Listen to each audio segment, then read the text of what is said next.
Hello, A Taste of AZ listeners. We are here today for our historic 100th episode. Whoa, easy, of A Christine. Taste of She's AZ excited. podcast. She's excited to share all her I stuff. guess I am. She can't even contain her excitement, jumping around over here.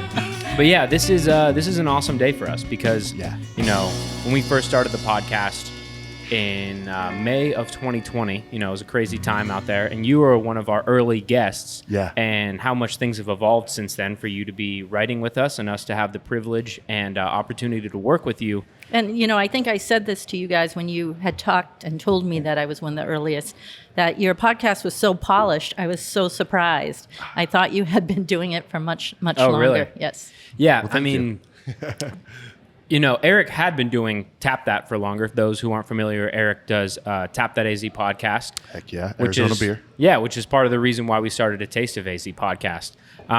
But maybe we start out the episode a little bit by kind of just going over, Eric, if you want to kind of recap a little bit of our backstory and how that got us to the point of working with Christina. Yeah, that's actually interesting you asked that, right? Because normally we're interviewing people and asking them. Luke just hit me with a whammy.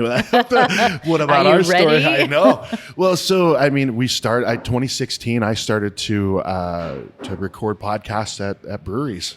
Mother Road was my very first episode and did it in person. And I just really fell in love with it, fell in love with the community, right? You've been writing for small, you know, mom and pop food and beverage for a long time. I fell in love quickly. I'm like, this is a really cool community. So yeah, I did the episodes for, you know, probably a year and a half. And then Luke and I met 2018, did the Arizona Beer Book together. I mean, why not publish a book as your first project? You know, I don't even think we collaborated on a podcast or anything before we did that. Maybe And a couple not just things. Because I'm friends with you, but it's a great book. Thank so you. if you Thank don't you. have Thank a you. copy, you really need to pick one up. We're very proud of it. Yeah, Very proud absolutely. Of it, yeah. Way to plug the book for us. yeah. Well, and I love that you captured people, you know, some places have closed, but you always have their legacy now in your book. Yeah. Yeah. And there's so many opportunities that arose from the beer industry. You know, the most significant one for me was Tamara Stanger when she was the chef at Helio Basin. That's where I met her. Yeah. At Helio Basin. And so I was like, look at the menu. I'm like, all right, this is not what I'm used to. And, you know, we ordered the food and they were these different tacos. It was fantastic. But that opened my eyes to all food and beverage outside of beer. And then when him and I started working together, there was just so many opportunities to highlight food and beverage outside of beer that it's like made sense to just start this whole brand. Endless possibilities. Yeah. Well, and that's interesting too, because, you know, one of the reasons why I wanted you to give that backstory, Eric, is we met you, Christina, through an episode of Tap That AZ podcast about it was a chicken competition, right? A hot chicken competition. Justine's That's right, hot chicken throwdown Yeah. at Helton Brewery. That's right. Right. Yeah. And so, you know, that's just a great example of how deep the network of food and beverage runs, that you weren't even really trying to meet a potential future writer for a magazine that we hadn't even concepted. I just wanted to meet Christina because I was a fan. Yeah, exactly. And I remember I was so nervous, but you were so comfortable to be with. I was like, oh, this is nice. Thank you. Well, and so that was, you know, that was kind of the foundation of our relationship. But when we had concepted the idea for A Taste of AZ, one of the first people that we went to was you. We knew from the beginning that if we're going to be working with a local writer, no one really has a reputation like you. That's not to say anything negative about other writers, but more so just how awesome you are, Christina. And so I guess just give us a little recap about how you started writing about Arizona food and beverage in general before we ask you some questions. Well, I moved here in 2008, and one of the first things I did, I saw an article in the paper about a locavore dinner, and it was at Topino, Chef James Porter's place. He's now up at Terra Farm, which is amazing, by the way. We got to get up there. Yeah, we stayed there. I told my husband, can we do this every year? And that dinner, there were local winemakers, there were ranchers, there were farmers, and one person sat at each table with the guests. So, you know, to be able to have that kind of immersion right away. And then we had gone with Ernesto's son and wife at the time, and then their best friends. And they were just starting off AZ Wine Lifestyle magazine. And they had read the things I had written in Boston. And they said, hey, do you want to do the restaurant feature? And I lucked out, you know, to do a print magazine within the first few months after I moved here. And eventually I wrote happy hour spotlights and bartender spotlights before they sold it. And then through them, I met so many people. And then when they sold, I started right on Ruby, my website, and then met more people. And You say so many people, you mean all of the people. You know all of the people, I have Christina. met quite you really a lot of people. do. Yes. And they all love you too. Like that's been impressive very much. Well, it's interesting too because you have quite a legacy or a pedigree, if you will, of just all the different magazines. I feel like you've probably written for just about any and every Arizona food and beverage magazine at this point. And before food and beverage in Arizona was really exploding and there was influencing the way it is now. And so, yeah, I feel very lucky. I feel like we moved here. Of course, there were already amazing restaurants. Before we even moved, we used to go to Michael's at the Citadel and I forget the tapas place, Soli Sombra. Okay. So I knew that there were amazing restaurants here, but I feel like when we moved, it was really starting to take off. So I was, I felt like I was in the right place at the right time. Absolutely. Yeah. And so before we get into the way we're going to be doing some of this episode, which is not necessarily rapid fire questions, but just kind of a reflection of your involvement in A Taste of AZ and some of the things that we've been able to do with you and our other writers, why do you write about food and beverage? Well, sometimes I get chefs or people saying, thank you for what you do. And I always tell them I would have nothing to write about if it wasn't for what you do. Yeah. So it really starts with them. If we didn't have such an exciting, passionate, enthusiastic culinary and beverage scene, what would I be doing? Sure. Well, and I think that's a great way to kind of summarize our values as well, and why you were one of the first people we went to, is that it's not necessarily just about the people, or that might not be the lens that you focus it through. But really, once you kind of sit down and are in the industry and covering it, you realize it is really entirely about the people. And if you kind of want a certain direction for an article or content or whatever it may be, you go to people first, right? You don't say, oh, I want this specific style or whatever it may be. So thank you so much for working with us over the years and kind of helping us elevate Arizona food and beverage. Thank you for giving me such a great outlet. Yes, absolutely. Thank you. Yes. So with that said, you've joined us for several podcasts at this point. You've written articles in every single magazine we've done. Let's reflect a little bit on our different coverage over the years. So I guess my first question I'm going to ask you is, what is your favorite podcast that you've either heard us record or joined us on? Well, one favorite, because it was my very first, was Merkin, and I did that with you, Luke. Well, and I will say as well, before I let you continue, that is actually our most popular podcast episode of all time. Nice. Yeah. Great. Yeah. And Arizona Wine and Chef Steve Zimmerman, who's there now. He wasn't there at the time. It's also one of my favorite restaurants. I think people overlook it and think of it as just a wine bar, but it is destination worthy. Almost the whole menu is local. He gets shipments at Merkin in Old Town Scottsdale. Okay, that because they have one in Cottonwood as well.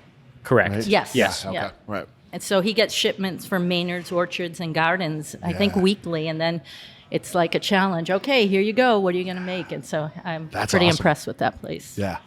I didn't get to go to that one. I have man, that was a big one to miss out on. Well, we could always, do another one, an annual. Hey, Maynard. I think we actually maybe need to revisit some episodes like that, because that was with Jim Cunningham. Yes, and he's fantastic. He's so knowledgeable. He graduated from the school up in Yavapai College, so he has a degree in enology and viticulture. And just an overall good dude as well. Yeah. Like, he was so gracious having us there. Shout out to the people from Merkin. But we didn't really get too much into, the Osteria and Cottonwood, and so much has developed since we've done that. Chef Smith does amazing pastas up there. Well, he does amazing everything, but his pastas are probably one of my favorites. Well, and it's interesting kind of having a full circle moment that is, I'm realizing now, which is, when that was the first podcast episode that we had you co-host, right? That was in Old Town, but of course, Merkin has some of their stuff up in Cottonwood, Jerome area. And you're writing an article currently that will be released in October about Cove Mesa. Well, you can see the Elefante Vineyard from Cove Mesa, and that's about to release now on our 100th podcast episode. It just is kind of a cool full circle moment for sure. Having a little stumble on the words there. Jeez. Because they're located on, they see almost the whole Verde Valley, or that angle from their house in their original vineyard, Cove Mesa. Yeah, it's an incredible place, especially when you get on top there and you just look around and it looks like Arizona. Like, it looks like a desert. And of course, the Oak Creek cutting through, brings some green to the area, but it doesn't look like California or France or other wine regions that look a specific type of way. It felt very Arizona, felt very unique. And to have that moment looking down on there and seeing that vineyard, I'm like, very few people ever get to experience this depth of understanding of Arizona wine. Yeah. Yeah. And Christina writes about it. Absolutely. Cove Mesa's in the next issue. I'm actually picking up my fall shipment next week. Oh, nice. For the wine club, that is. Yes. Nice. Yeah. And then another one that I thought, every podcast we've done, it's, people we've chosen together. But I really loved Mark Tarbell's. Yes. Yeah.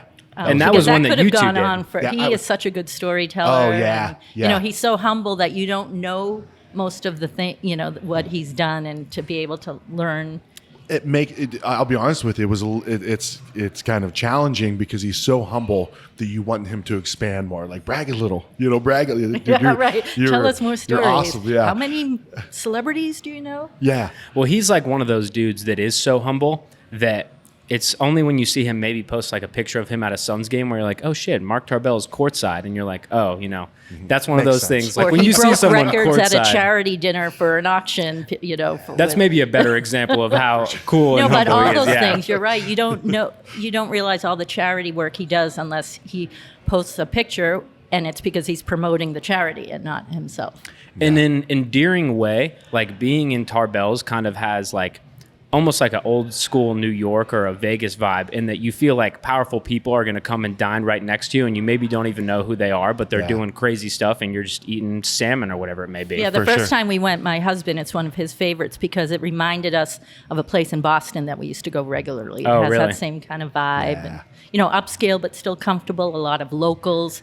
You can tell people really who are there love it.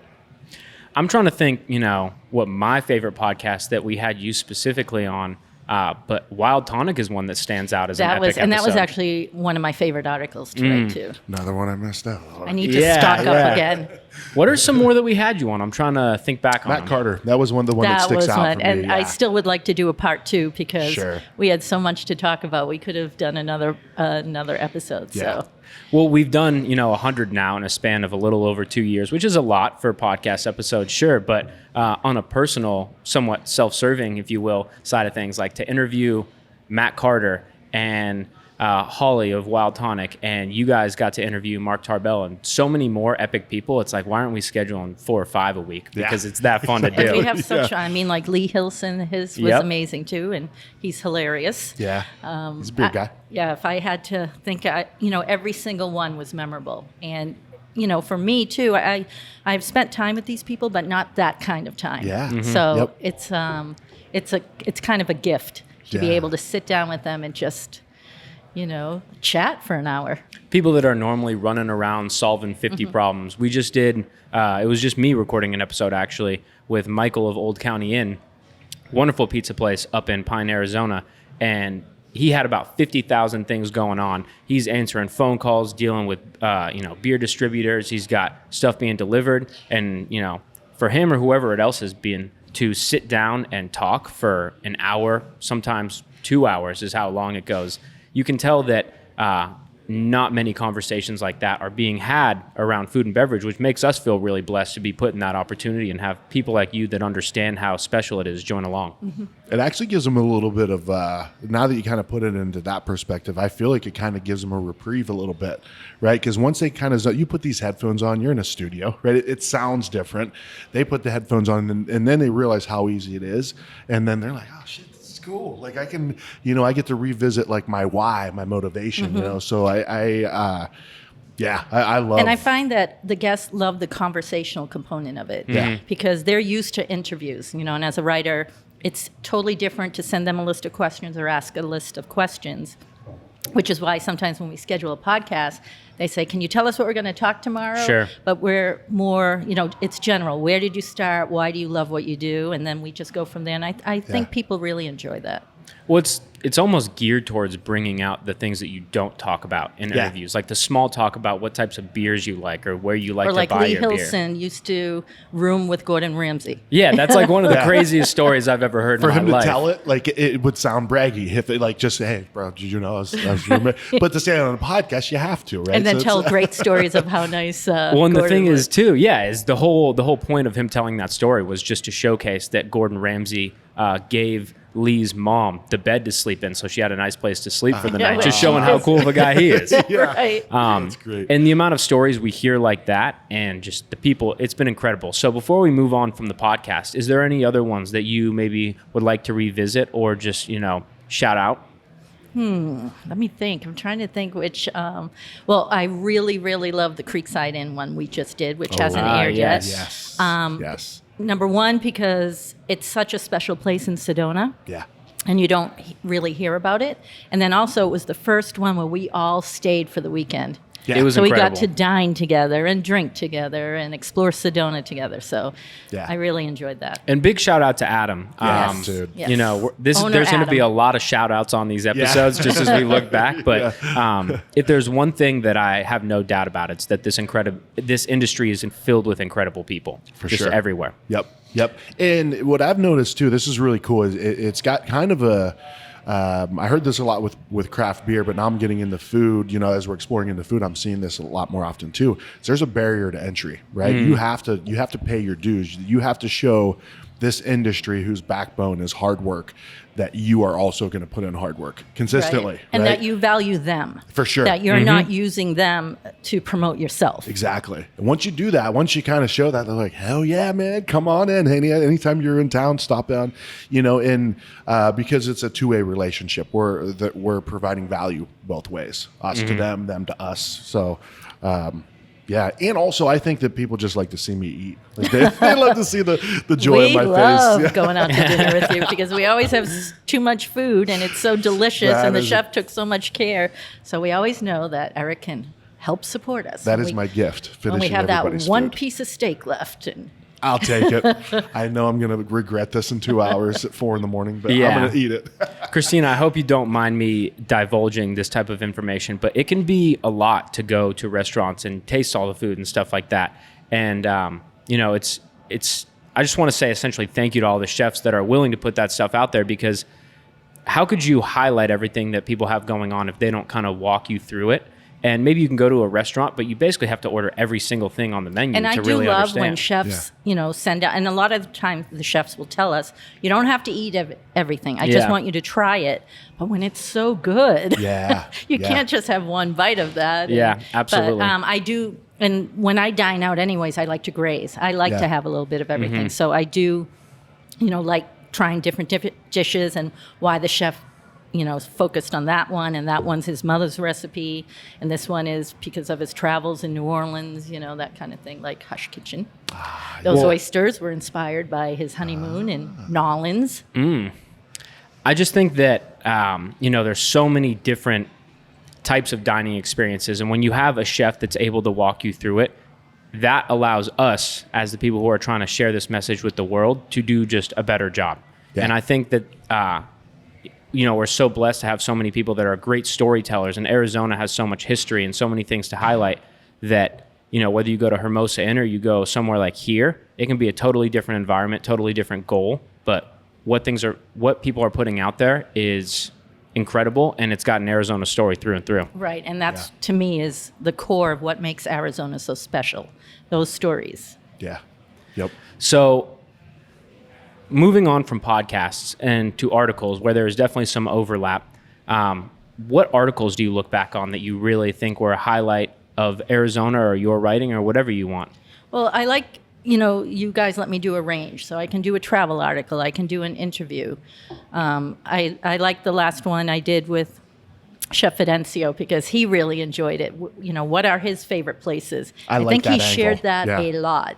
Yes, And absolutely. people don't know, where do chefs eat on their days Yeah. off when they do have a day off? For Most sure. chefs Yeah. want to stay home and relax Sure. on their day off. But I like the travel articles, Prescott especially, and Jerome, because those were places I had only visited for a quick trip. And that gave me an excuse to kind of delve into that and I was try gonna a ask you range that, of things, tacos at one place and farm to table dinner at another. So. Well, what's funny is every time a new travel article comes out, I find myself having a new favorite place in Arizona to travel. Yeah. And, I'm glad that we found someone like you that knows about all these spots and has a network of chefs that can put you in touch with new restaurants to try or give you recommendations. Because, basically everywhere that I've gone and shot photos at, I would have probably never heard before if it wasn't for you or a writer or someone putting me in touch with them and telling me I need to go highlight this place. And that's why, one of the reasons why I don't want to necessarily write articles in the magazine, because the Prescott article, I went up there and it blew my mind, the amount of great food within a walking distance. Sure. And then the Jerome article, I can't remember which one came out first. I think Jerome was first, actually. Yeah, but I think that was first. like you go up there and you go to Vino Zona, and then you go to Haunted Hamburger, and then you go to Clink Scale. Yeah, I can't wait to hear. Yeah. Oh, did you already release that Clink podcast? Scale came out. Yes. Okay, I'll Yeah. have to. That was I'm a good huge one. fan of Eric and that whole family Yeah. with the Haunted group.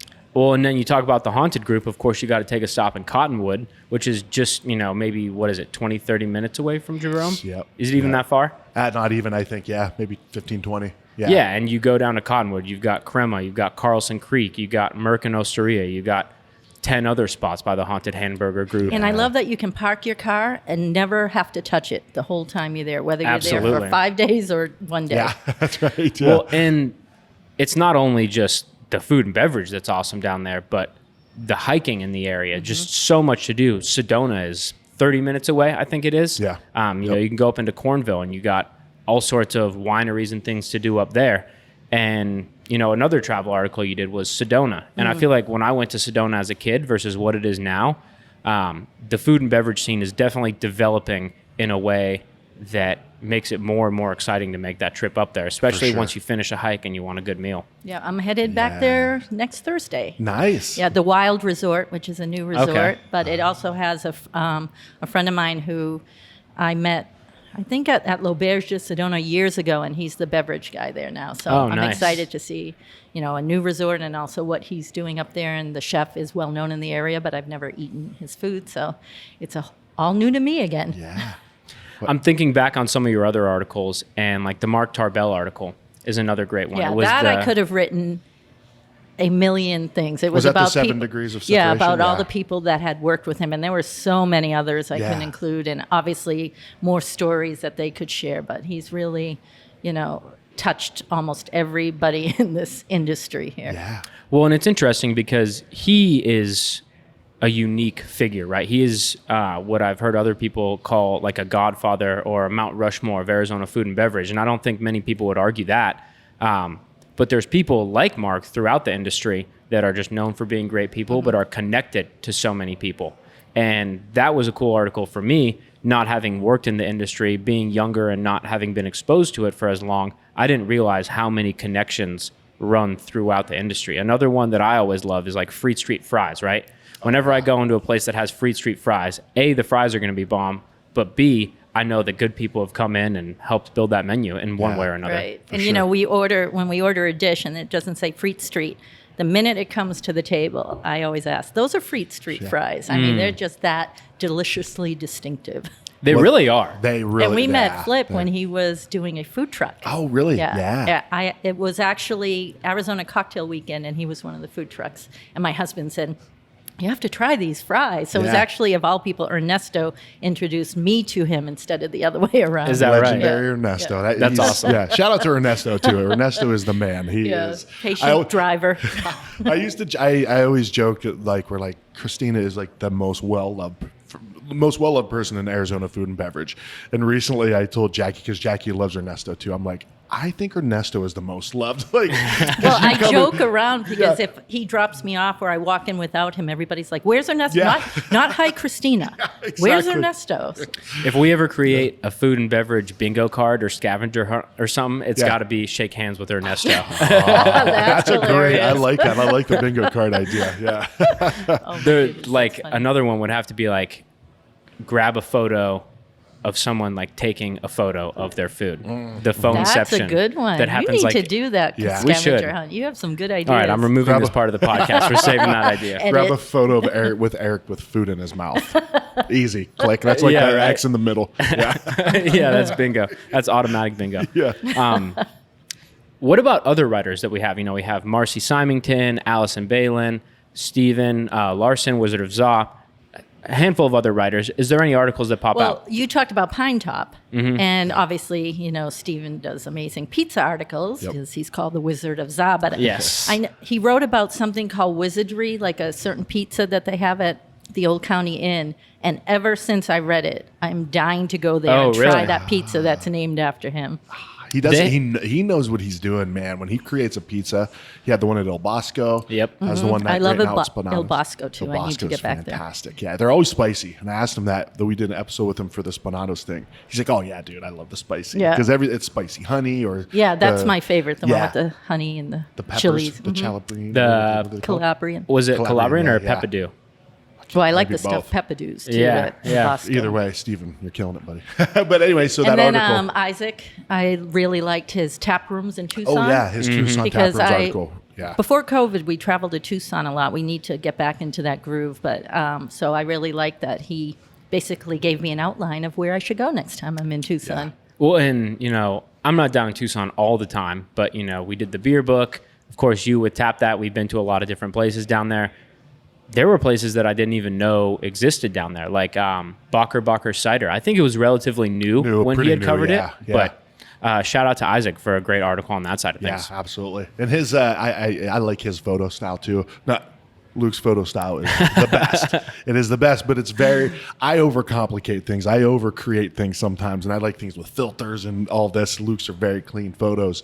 Isaac's had a little bit more of that, I guess, what with the contrast, a little more contrast. Kind of gritty and natural. Yeah, yeah. Well, and yeah. photography, which I love, is so distinctive like that. Yeah, You can for tell, sure. Debbie Wolvo's photography or Grace's. Everybody has a personality. You Sure. can tell Luke's photography. Best food photographer in the state, right there. I'll say it. Weren't you Yeah. nominated one year? He was. I think? This past year, What? he was nominated for best photographer. Mostly nominated by myself, though. But Christina, you were just about to mention some of your favorite articles from some of our other writers as well. And I've known Allison and Marcy and loved them both for a long time. Shout out to them. Yes. Marcy, let me think. I really liked her article on perception because it's one of my favorite restaurants and I don't ever go. So Okay. I loved learning more about the back. It's a husband and wife, and the very first time I went, I was blown away, and it was good in a way because it made me feel guilty. I need to get Okay. there. Okay. And then, the Perry Land and Cattle one. One of my personal Ooh, favorites. Yes. Because I hadn't, I'd heard their name, people had recommended it to me, but I did not know anything. So getting that nice deep dive. So those kind of things. Queen Creek Olive Mill, I think she did a story on too. And then Allison, the Chula Seafood, I think. Did That she was write Marcy, that one? actually. Marcy, What yeah. was Allison's? There was one she wrote. I think I might. A couple even off the have top it. of my head are like must-visit Oh, steakhouses. Noble Bread too. Ah, yes. I liked her Oh, yeah. Noble Bread. I'm a big Yes. fan of Jason. I actually was one of the Kickstarters when he started. Oh, really? That's awesome. And I got a free loaf of bread for a year. Nice. No, I mean a free loaf of bread every month for lifetime. Oh, wow. Of course, I can't find my card, but Jason kindly said I did not need it. I just have to. I wish he had a place up in Northwest Phoenix. So hint, hint, Jason, deliver Expansion. some bread to some venue in North Phoenix. There's a lot going on up there recently. Like, did Osteria Mia open before we started or around that time? I think They started out. after because he opened during COVID. Yes. Yeah. yeah, that's and So right. we started in May of 2020 with this podcast. And then he opened, around that same time. Yeah. Which I mentioned that because it's kind of in your neck of the woods, a wonderful spot, and just a Yeah. little shout out there. But before we move on to some more questions, are there any other things that you would like to highlight? I mean, I think you guys do a great job. If people don't know, we just throw ideas at Luke and he picks them. And I was just telling him he might get overwhelmed sometimes because I tend to just, the minute I think about it, throw it in there just so it's, compiled. But Yeah. I do like that it's such a range, whether it's an interview, whether it's, I think one of my first articles was Arizona wine, and I love that you picked that topic. And We've done one on Carlson Creek, Cove Mesa. Obviously, we have a lot more in store for Arizona wine and distillers. You've done cocktails. And so I think the range is great. I think it's one of the reasons the magazine is successful is it appeals to everybody. Yeah. And we should say that you can get a free subscription. Just sign up. Absolutely. And you get it right to your house, which I also think is amazing. Yeah. Well, it's interesting because not only are the pitches and articles that you've done very diverse, but the writing styles of you to Marcy to Allison to Isaac to Stephen, it's totally different. Yeah. And, I feel blessed that we just kind of get to receive all these wonderful ideas. And I don't want to say curating because I'm really doing kind of the easiest part of just like what do we have room to fit into this magazine, which I shouldn't say is necessarily easy because sometimes it's been tricky. But I can always at least tell myself if it's not in this issue, we'll put it in a future issue because I don't think we've ever gotten a bad pitch from you or anyone else. It's just a matter of, Well, I think how many that's because cocktail of you articles or guys, whatever. because you pick people, I think, and we're all invested in the people in this industry. So we're all, you meet somebody nice, you throw that idea in, you try a new place, or you hear a story, or somebody who maybe doesn't have a PR team and they don't have that kind of budget to get the word out. It's really up to people like us to put a spotlight on them. Well, and it's funny too because, Eric and I have been very lucky with how we've happened to meet you and our other writers because like you, for example, just kind of fell into our lap of recording a podcast episode. And then with Marcy, I just saw her photos on Instagram and saw that she wrote about local stuff. And I'm like, hey, what do you have going on? And then Allison actually messaged us directly after the first magazine came out. And so, to get three of, in my opinion, some of the best writers in Arizona and not really have to do any difficult heavy lifting or legwork to make that happen is it's pretty incredible. And we really thank you and all of our other writers for being a part of what we're doing. It's a good crew, for sure. I like everybody. I don't think I've ever met Steve, though, or Isaac, so one of these days. We need to do a retreat or something like that. Yeah. Adam at Creekside Inn, right? Are you listening? So, segueing a little bit from a reflection and more to, where the food and beverage scene is at now. You mentioned Perception as a restaurant that you need to go to. Are there other restaurants that you've been wanting to get to, maybe new restaurants that you can't wait to visit? This year, I finally made a list because I never compile a list of places I have to go to. So I've been able to cross some off, but Sotis is on my list. Tease? Sotis, okay. Sottise. Been dying to go there. I should have looked at my list before here, but I know that's one of them because their Instagram picture just came up, and I said, I think your list is probably at the size where it's like, how could you ever remember anything individually? Because it's probably 150, 200 places long. And L'Entrada, which is up near Anthem. It's a wine shop, really? But it also has one of my favorite chefs, Josh, up there. And it's another place I'm like, I only live 20 minutes away. Yeah. I need to get there.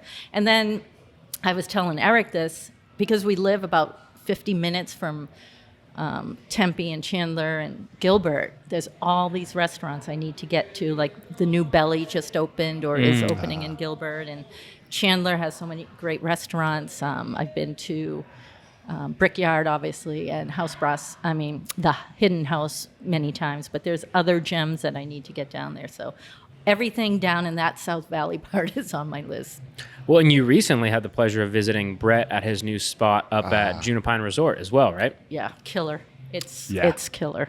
Yeah. I feel like their menu, and it's funny because I was telling my husband, he really enjoyed it too, because we've only done tasting menus at his restaurant before, which I never thought of. So this was a totally different experience, and it was just, it's like they picked, the best of everything and put it on the menu. And you went up there, Eric, right? Did you get those pot stickers? Yeah, those dumplings? got the pot stickers, and then it was classic Brett and Jaron and their crew. The smoked trout. Yes, I was going to say that was one of my favorites too. A half a mile down the road at the and trout it came farm. with Fleet Street. Yeah, Frank Street fries. And Brett is like, I'm like, dude, you just gave me a whole bag of fries. I'm not going to eat it. He's like, who cares? Like, and you probably did eat it too, didn't you? Most of it. Yeah, I did. I don't want to be rude.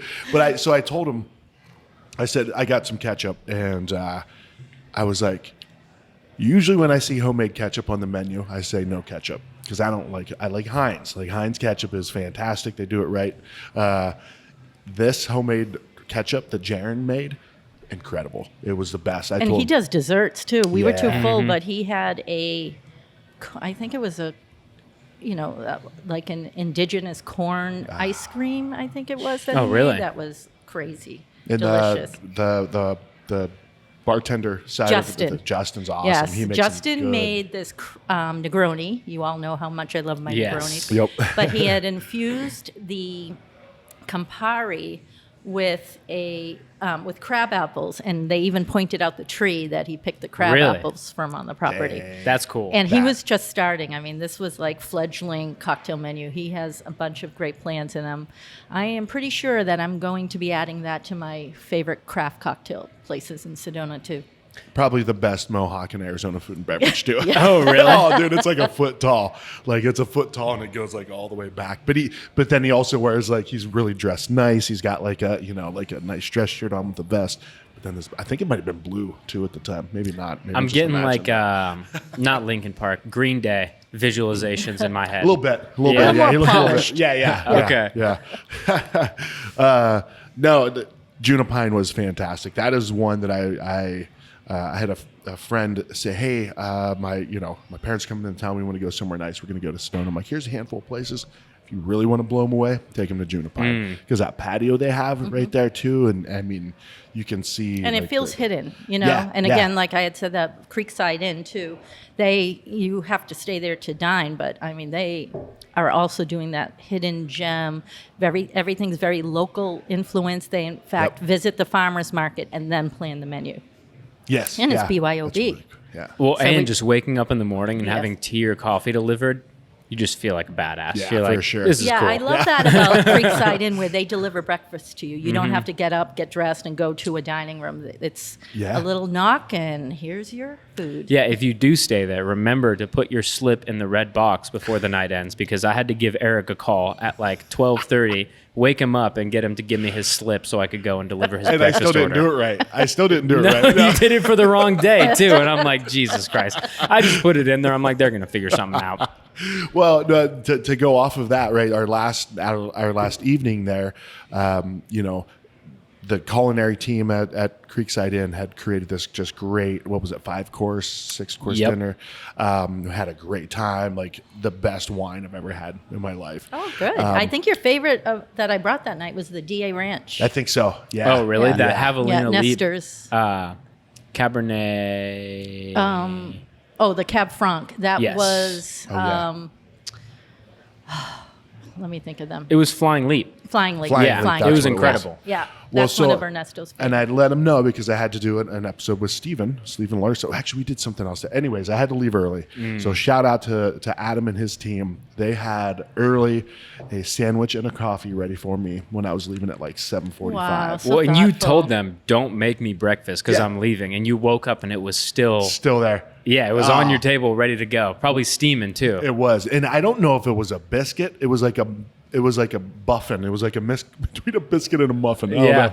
There was a buffin's a good word for it. Well, but and I think it was those were so his good. sourdough muffins. Is Chef that what it Darren, by was? the way, is the Oh, executive chef there. And yeah. I just made some sourdough crackers with the Did you? The sourdough discard. I had to revive mine. I had to feed it. Yeah, I didn't know what to do with it. But I didn't it know what to wakes do up with this pretty stuff. quick. Yeah, I felt like I think- because I hope so. it was like 6 days, and I said, "Oops, I forgot to 6 feed my days. I went sourdough." like 3 weeks, so mine might be dead. No, I think as long as you see bubbles. Okay. Yeah, to and you check it can tonight. like do it 3 times a day and try to wake it up too if you wanted. Okay. I'm worried that my sourdough is dead now. I just put it in the back of my fridge and I'm like, oh, I'll make sourdough Well, it's someday. good that it's in Drunk. the fridge. Okay, Yeah, so good to all you know. have to do, I think he said, is if you have a scale, equal parts and Flour and water. flour, water, and then the starter. Okay, yeah. And then just sit it out on the counter because it's warmer than putting it in the fridge, and you'll see. Oh shit. Okay. Well, I've done some in the fridge and some on the counter. I just added the 100 grams of water and the 100 grams of flour into the jar of starter. Hey, I'm gonna look for bubbles in that. We Well, might be so the good. next one, and once it rises, the reason that you only use a portion of the starter because otherwise it's. You're going to go home and you're going to open your fridge and it's just going to be sourdough starter coming out. out of the garage. Yeah, exactly. And it's 80s not like I movie. knew that. I did some YouTube video. Okay, so- good. Well, it's so funny because I told my buddy Chris, we want to do stuff like that. I'm like, we're like the wives. I'm like, I want to do sourdough too, right? So I'm like, dude, It's I got more work than you expect. I didn't realize how often you have to feed it. I had no idea. And so I told Chris, I'm like, hey, I got the star. He's like, what do we do with him? I have no idea. I'm like, I got a 5-minute video from my phone. Remember, I recorded. He told us what to do. He gave us That's right. Yeah. I watched it. Oh, you were smart. And we were I like a forgot bottle that. of wine deep too, so you're probably like recording your face the whole time when you thought you were recording him. Well, and can we mention, speaking of lots of bottles of wine, the spirits you brought? Ah, yeah. Yes, It was Canyon Diablo John Shaw, which you didn't get to try. That's one of my favorite Arizona Some whiskeys. people polished it off the night before, I heard. With no problem at all. We were down in that. And when the who was final it? drops were poured, I was like, oh man, I wish Christina could have tried that. And then I went and got the bottle of barrel-aged gin. I'm like, okay, she's going to be okay with this. Yeah, that was delicious. We went through a lot of that. You generously let me take home the leftovers. Which the were what? like barely anything. And we had two It's all bottles. yours. The other one was, was it?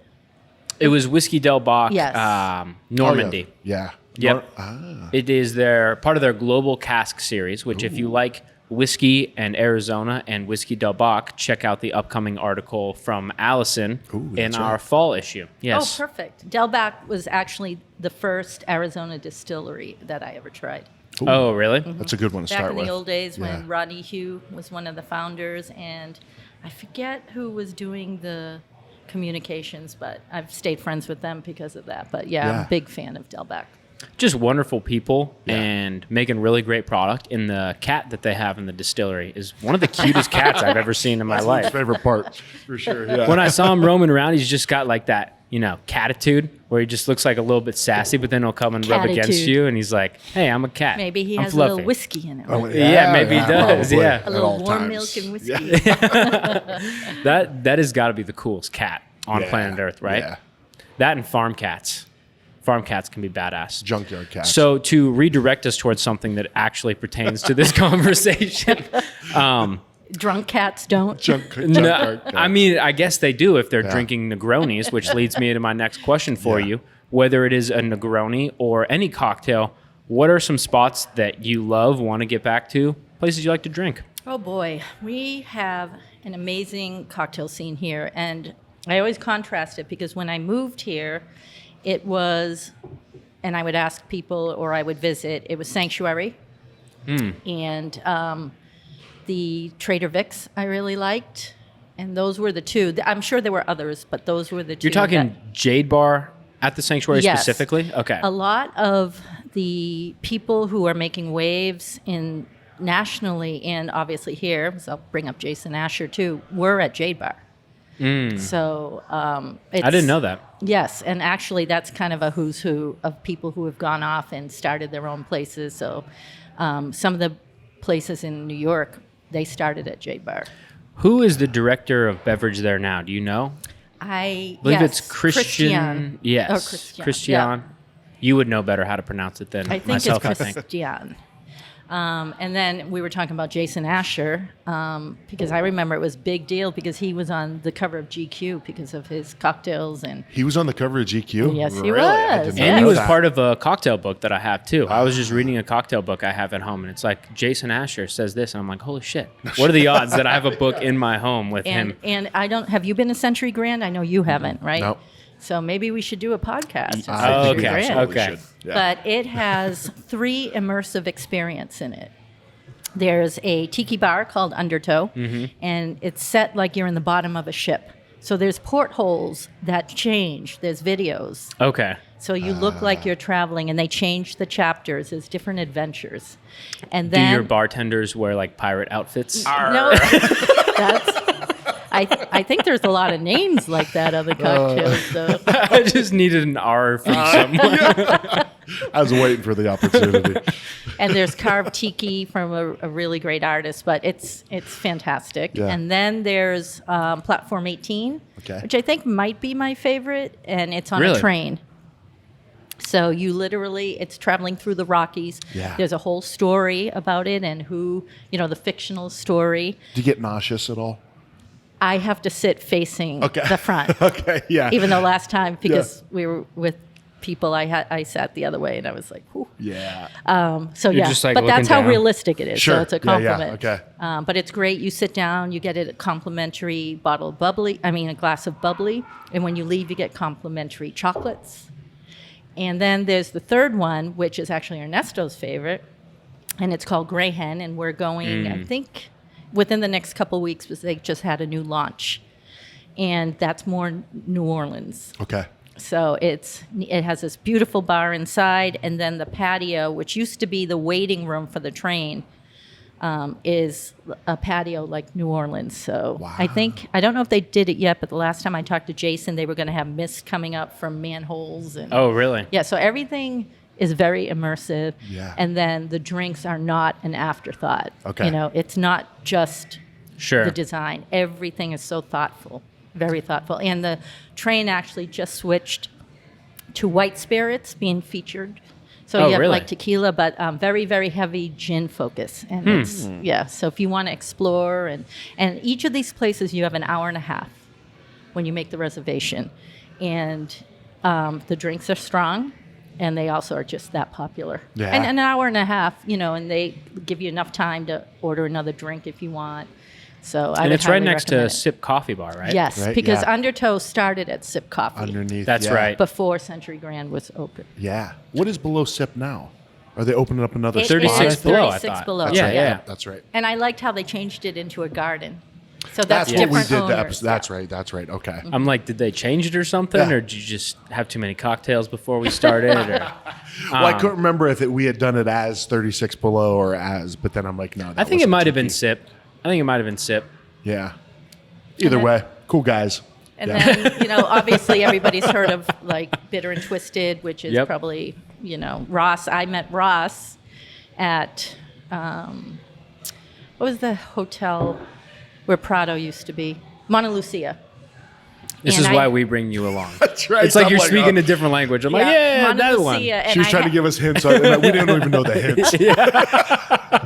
And I had ordered a Negroni, and I forget if it was a girl or a man, and he said, "Oh, you know what? Wait 1 second. There's this guy coming in named Ross, and he makes really great Negronis." And that's where I met Ross Simon. Okay. And even back then, you know, as we ended up becoming friends, he told us about his dream of a place called Bitter and Twisted. And I showed him once. This was a dream before he had even found a building. And I have an original card that says Bitter and Twisted where he was just, you know, thinking of it. So. When it was in the concept That's phase. really Yes, cool. And then, yeah. of course, And nothing happened, and he years didn't win any before the awards or concept. anything like that, right? Now he's one of the most well-known.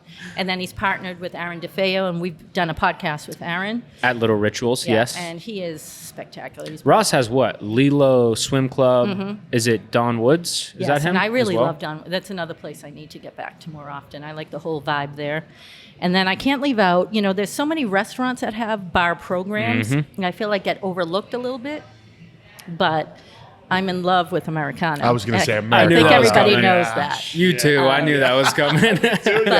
But they, you know, the care. I've sat in on some of their R&D class, you know, Oh, where really? That's everybody incredible. gets together. The pastry chef, the chef, everybody's there, and for them, like to create a cocktail can take hours, hours. Where it's missing something. I remember one drink. You know, they finally decided it was like a little bit of sherry vinegar, and man, just changed the whole drink. Wow, that's understanding. That's understanding, Yes, like that palate. Yeah, and understanding how to use an ingredient, right?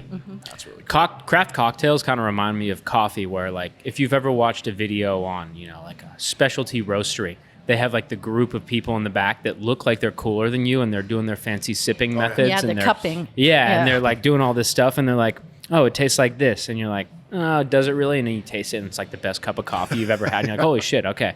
Yeah. There's such a science to it, the temperature, and I learned that at Press Coffee once when I think it was the second place they opened. Well, they did. Was it they? So they did cuppings a lot. They had the facility kind of actually close to here, like off of like University, and they had a really cool little room in there that they would do. Yeah. But I never realized, you know, the art to coffee because I'm not a coffee drinker. I was doing a shoot at Pigtails the other day with, I hope I say this right, Kyla. Oh, shout out to Kyla, one of my Yes, favorite okay. people. Yeah. I almost said Kayla, and that Okay. wouldn't have been correct. It's Kyla Dahl, right? Yeah. Yes.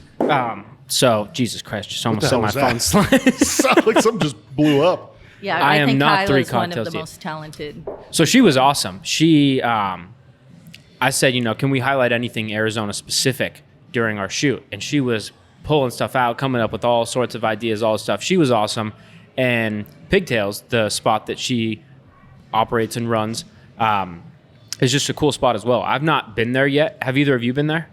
I've only been to the original. I haven't been downtown. Is it downtown? Desert No. Ridge. There's one downtown, and then there's one at Desert Yeah, Ridge. Been to that's the Desert only Ridge. one I've been to, Yeah, too. that's a cool spot. Have you actually had drinks there Yeah, before? yeah, Okay. really I'm good. jealous. Yeah. It was one of those things where it was like, we probably shouldn't have went there last. It was like we were yeah, out, yeah. we were having a great time, ordered our Uber, and we're like, hey, we're going past Desert Ridge. Let's go have a cocktail at, whatever time it was. They were so Yeah. good. Yeah. Right? But Yeah, the she's only competed regret was the in next competitions too, Kyla. So now it's great for her to be part owner. And I think they still own Rough Rider too. Yes. Okay, have you guys been there? morning. No, I've heard about that is spot. So I think it's because I didn't know a lot about it. So walking in and you come into the space, it's pretty spectacular. Yeah. It's like Teddy Roosevelt's era. That's why it's called Rough Rider. We got to get in. And they have a raw bar, Ah. which I don't know if it was a special, but I probably had one of the best lobster rolls I've ever had in Oh, really? Arizona at that bar. Wow. Nice. One of the best lobster add it rolls to the I've ever podcast had list. was at Hermosa Inn. Yes. Yeah, that was Yes. incredible. I don't know if it's still on the menu, but either way, shout out to them because they always have delicious Yeah. stuff. That's one of the kind of my coolest home places. away from home. I spend most of my resort time at Hermosa. Yeah. Inn. Well, when we did the podcast with Joni Simon and you helped us set that up at Oh, Hermosa that Inn, was fun. they were just, we went in and they're like, oh, it's Christina, parade goes by, everyone's freaking out, confetti's shooting out. And just like, it feels like Disneyland, like you're transported to a different environment. I love places like that. For sure. The wine cellar downstairs, I always say, feels like you're at the Pirates of the Caribbean ride and you see the people dining off to the side. That's what it reminds me of every time I see Yeah, it. it's truly special because of the history, and it used to be a artist hacienda, Lon Yeah, McGargy. Lon McGargy. Yeah.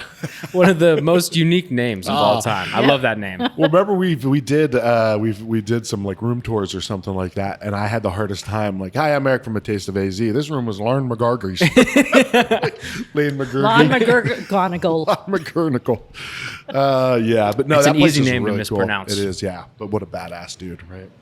So where are we at? Like, we're getting all these great recommendations from Christina. This was our whole point. Is like, all right, we want to know all the best places. This So let's- podcast has yeah. become functionally just a list of future pitches for us to have you write for us, Christina. All right. Well, I'll end it because I know you're going to have other writers on this episode. But a place I just went to this week is called Wait a minute, I keep saying it right. Gastrona Gastrome Okay. Market, and owned by these two lovely ladies, and it's kind of a one-stop market where they have an amazing wine list.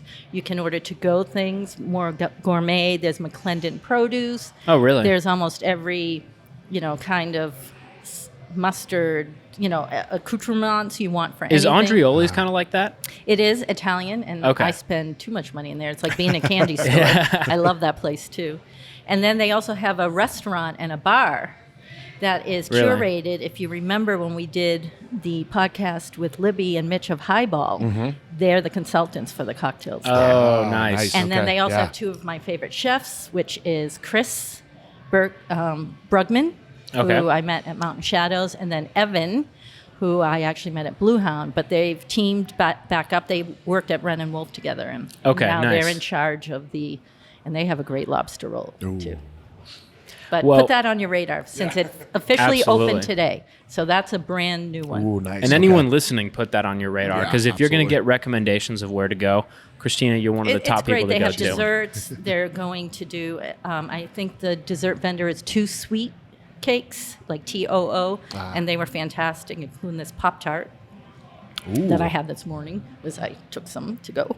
And then they're going to put in a flower shop, so you can buy wine, you can bring, hostess gift, you can entertain without ever having to cook. I mean, it's a little bit of everything. They have world-class ingredients there, like I know you guys have had them on the show, and I'm a huge fan. For sure. I know I saw their honey there, and then their Okay.